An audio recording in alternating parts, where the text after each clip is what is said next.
Jumpa lagi dengan saya Bagawan Kinayungan di kalangan arena informasi dan opini yang mengedukasi. Semakin menarik kasus Roy Suryo. Bagaimana Roy Suryo ke depan? Ternyata akan ditentukan dalam dua hal, dalam dua peristiwa, yaitu yang menentukan adalah Hakim Konstitusi, sedangkan yang kedua adalah seorang peneliti, yaitu Bonatua Silalahi, peneliti ijazah Jokowi. Baik, sekarang ini kubu Roy Suryo yang dengan diwakili oleh kuasa hukumnya Refli Harun itu mengajukan permohonan di Mahkamah Konstitusi. Apa yang dimohonkan? Yaitu saya lansir dari media Kompas ya, yaitu permohonannya baik tentang KUHP yang baru dan yang lama. Ini pasal 310 ayat 1 KUHP yang lama, kemudian pasal 311 ayat 1 KUHP lama, pasal 433 dan 434 ayat 1. Nah, kemudian ini juga Undang-Undang ITE, yaitu pasal 27A, pasal 28 ayat 2, pasal 32 ayat 1 dan ayat 2, serta terakhir pasal 35.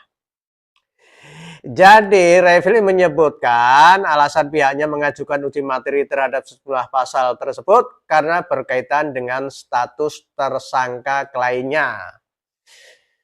Jadi status tersangkanya Roy Suryo, Tiva, dan Rismond.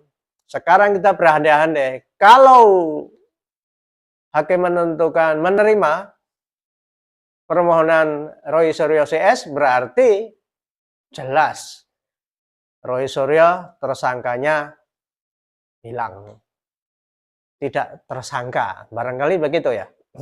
Nah, kemudian yang kedua yaitu Bonatua yang meneliti. Jadi sejak November 2005 Bonatua itu meneliti tentang ijazahnya Jokowi, karena tidak boleh dipublish. Sering pada tunjukkan mana ijazahnya, kemudian KPU juga nggak mau menunjukkan karena itu domainnya publik, private. Nah, kemudian Bonatua menuntut di KIP, Komisi Informasi Publik, dan ternyata Bonatua menang. Jadi ijazah Jokowi yang di KPU dimanapun itu ranahnya sekarang domainnya adalah publik, bukan private. Jadi semuanya boleh mengetahui dari kopinya itu ijazah Jokowi, karena Jokowi adalah sebagai presiden waktu itu adalah sebagai pejabat negara. Pejabat negara ya pejabat publik. Jadi harus ditunjukkan di umum. Nah, bagaimana hasilnya? Hasilnya dari Bonatua dan Bonatua menang itu sekarang KPU sudah menyerahkan kopi dokumen asli yang dilegalisir 2014 dan 2019 kepada Bonatua. Apa komentar Bonatua setelah melihat ijazah? Ini videonya. Pertama, kewenangan mahkamah itu masih belum memasukkan PMK 7 2025 Pak Refli ya. Nanti kalau nggak ada nih bisa saya kasih Pak Refli kalau mau ini. Tapi ada yang soft file-nya di websitenya Mahkamah Konstitusi. Ini satu-satunya ini. Bapak kalau yang gratis mau cepat-cepat aja ini. Nah, nanti bisa dilihat di websitenya Mahkamah Konstitusi untuk menambahkan paling tidak ada beberapa hal yang berbeda sih Pak Refli, model penyusunan permohonan di bawah PMK nomor 7 tahun 2025 dibandingkan yang sebelumnya. Nah, itu pertama di kewenangan. Di kedudukan hukum, ini yang perlu ada perombakan yang agak serius, karena belum dijelaskan siapa pemohon ini, ketiga-tiganya. Jadi harusnya dijelaskan Pak Roy Suryo itu siapa, Ibu Tiva siapa, dan segala macam. Lalu apa sih problem konstitusional yang dihadapinya berkaitan dengan norma ini? Dan itu belum jelas. Jadi, dan itu harus disertakan bukti. Jadi kalau diceritakan orang ini begini, dan segala macamnya, tidak ada buktinya, nah kan tidak kuat. Kan kami tidak bisa membenarkan sesuatu yang tidak dibuktikan. Oleh karena itu, jelaskan kalau tadi dikatakan orang ini disangkakan dengan menggunakan pasal ini, itu penetapan sebagai tersangkanya dijadikan sebagai bukti untuk masing-masing pemohon ini. Nah, baru setelah itu Pak Refli jelaskan apa hubungan kausal antara peristiwa yang terjadi untuk menjelaskan kasus konkretnya itu dengan berlakunya norma itu yang dimohonkan pengujian itu. Sehingga nanti memenuhi prinsip kausal verban. Jadi ada hubungan sebab akibat antara berlakunya norma yang dimohonkan pengujian dengan kerugian atau setidak-tidaknya anggapan kerugian hak konstitusional yang dialami oleh pemohon. Dan itu sama sekali belum ada di legal standing atau kedudukan hukum pemohon. Jadi baru hanya sebatas menyebutkan pasal-pasal, lalu tidak ada elaborasi apa kaitannya pasal ini dengan ketiga pemohon ini untuk membuktikan kausal verbannya. Tadi lisan dijelaskan Pak Refli. Jadi kalau lisan kan tidak bisa kita nilai ini Pak Refli, jadi harus dicantumkan di sini. Dan itu yang harus ditambahkan. Nanti kan Pak Salman juga nanti akan banyak mengerjakannya ini. Yang ketiga, pokok permohonan atau alasan-alasan permohonan. Ada, kalau dari catatan saya itu ada beberapa norma yang diuji. Nah, yang harus ditambahkan, kalau mau ditambahkan, ini cuma penasehatan, boleh diikuti, boleh tidak. Pertama dulu menjelaskan mengapa masih menggunakan KUHP lama itu. Nah, karena begini Pak Refli, di KUHP baru, KUHP nasional ini, kan ada di sini disebut di pasal 618, nanti bisa dilihat.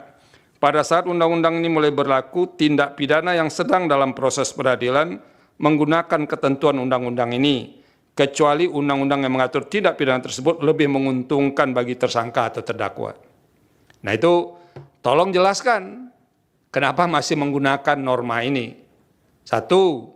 Yang kedua, pasal 310 itu kan sudah pernah dinilai konstitusionalitasnya oleh Mahkamah Konstitusi.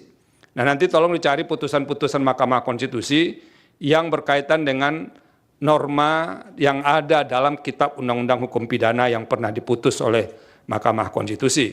Apa masih bisa diteruskan menggunakan pasal ini atau tidak? Atau jangan-jangan ini bukan soal norma, kalau yang menyangkut pasal yang ada dalam pidana lama, ini soal praktek atau implementasi norma. Nah itu yang harus dijelaskan. Nah yang ketiga, yang belum bisa ditemukan secara clear, uraian yang lebih jelas, mengapa norma-norma yang diuji atau yang diuji konstitusionalitasnya ini bertentangan dengan pasal 28D ayat 1, pasal 28E ayat 3, dan pasal 28F. Dalam permohonan ini kami harus akui, tiga pasal konstitusi itu disebutkan, tapi belum ada uraian mengapa dia bertentangan dengan pasal dalam konstitusi itu. Jadi Pak Refli misalnya, pasal 28D, setiap orang berhak atas pengakuan, jaminan, perlindungan, dan kepastian hukum yang adil, serta perlakuan yang sama di hadapan hukum. Apakah semua komponen dalam norma pasal 28D ayat 1 ini harus digunakan, atau jangan-jangan bagian-bagian tertentu saja, dan itu yang harus dijelaskan kepada mahkamah. Sehingga kami nanti bisa menilai benar atau tidak norma atau pasal-pasal dalam KUHP dan yang lain itu bertentangan dengan Undang-Undang Dasar 1945 atau tidak. Jadi argumentasi yang dijelaskan itu yang akan kami nilai. Kami nasihatkan kepada kuasa hukum dan prinsipal berkaitan dengan permohonan ini. Tapi intinya, pertama soal legal standing itu penting. Kami mahkamah tidak akan masuk kepada pokok permohonan kalau pemohon tidak mampu menjelaskan memiliki kedudukan hukum. Nah itu substansi baru kita bahas setelah lolos dari posisi legal standing. Kita sudah saling cocok-menyocokkan dengan Bang Andi, mungkin dan ternyata identik ya. Jadi dengan yang diklaim beliau punya Pak Jokowi, cukup kami tadi ya gini-gini kan sama persis. Sama persis. Iya. tanda tangannya otentik ya, seperti Kita itu. akan coba zoom lagi ya, Bang Bona yang ya, ini yang supaya pemirsa juga 2019. bisa ikut melihat Ya. seperti apa sih salinan dokumen tanpa sensor dari KPU. Nah, mungkin ini bisa sambil dijelaskan Bang Bona. Iya. Ini yang didapatkan dari KPU? Iya, ini dia yang dapatkan dari KPU untuk salinan tahun 2019 semasa untuk syarat calon presiden. Ya. Nah, Termasuk ini yang 2014 juga ada. Ada. Ini 2014. Saya bantu boleh. Oke, baik. Saya bantu boleh. Ini 2014 Iya, ya? 2014. Identik semuanya. Semua identik. Oke. Nah, tadi bahkan yang ini yang dari DKI juga yang disembunyikan kan, ini kan disembunyikan ya. Belum diminta yang itu ya. Belum. Oh, Awalnya ini kan masih disembunyiin. ada 9 sensor tersebut. Iya. Oke. Nah, di sini juga sebenarnya sudah ketahuan identik. Saya waktu ini dikeluarkan November lalu, saya kan udah dapat November ya. Ini sudah saya bilang waktu itu di media bahwa ini sudah identik mirip dengan punya Dian Sandi. Ya. Saya tinggal memastikan aja kalau dibuka ini ternyata setelah dibuka lebih pasti lagi. Oh, lebih Seperti pasti itu. kalau ini memang sama seperti Sama. yang dimiliki Pak Pak Jokowi. Jokowi. Pak Dian Sandi. Pak Dian Sandi yang mengaku milik Pak Jokowi. Karena kan saya harus kurun-kurun ini kan gitu kan. Oke. Artinya memang bedanya lagi kalau Pak Dian itu kan dia berwarna. Terus dia juga nggak proporsional karena dia fotonya memoto angle-nya agak miring ya. Kalau seperti ini jadi sementara ini scan-nya langsung seperti ini bentuknya. Oke, mungkin bisa ditahan dulu Bang Bona untuk Ya. diperlihatkan. Ada yang scan dari Silon sama yang itu. Oke. Mesti jelaskan juga. Ini Sobat Kinayongan, jadi begitu. Apa yang dikatakan oleh hakim ya, saran dari hakim konstitusi banyak sekali ya. Termasuk legal standing, siapa itu pemohonnya? Roy Suryo CS itu siapa?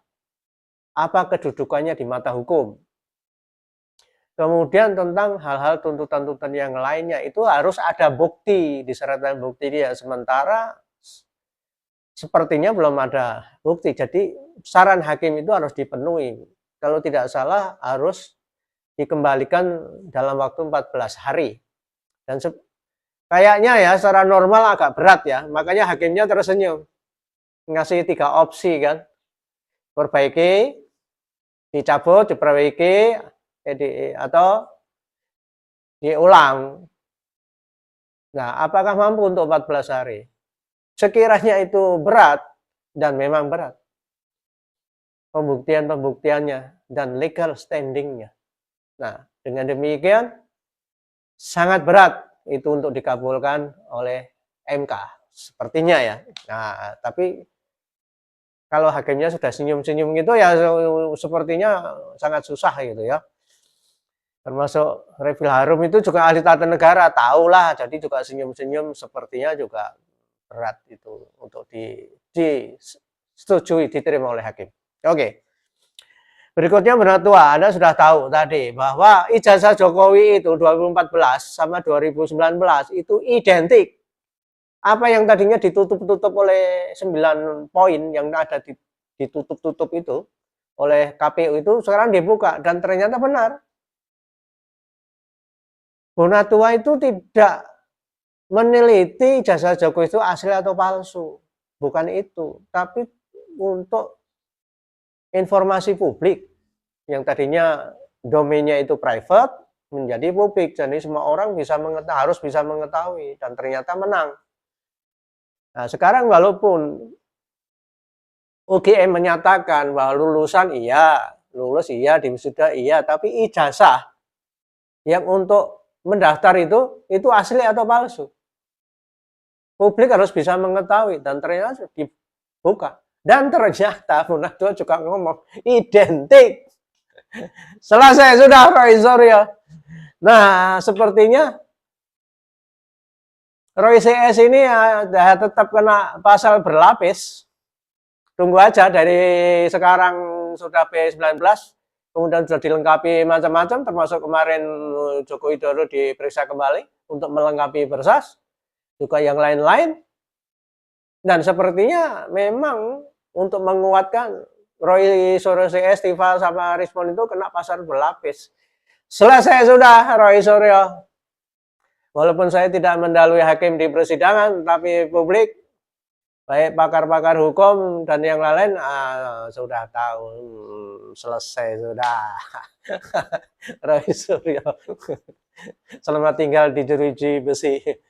Tapi kita serahkan hakim, kita ikuti.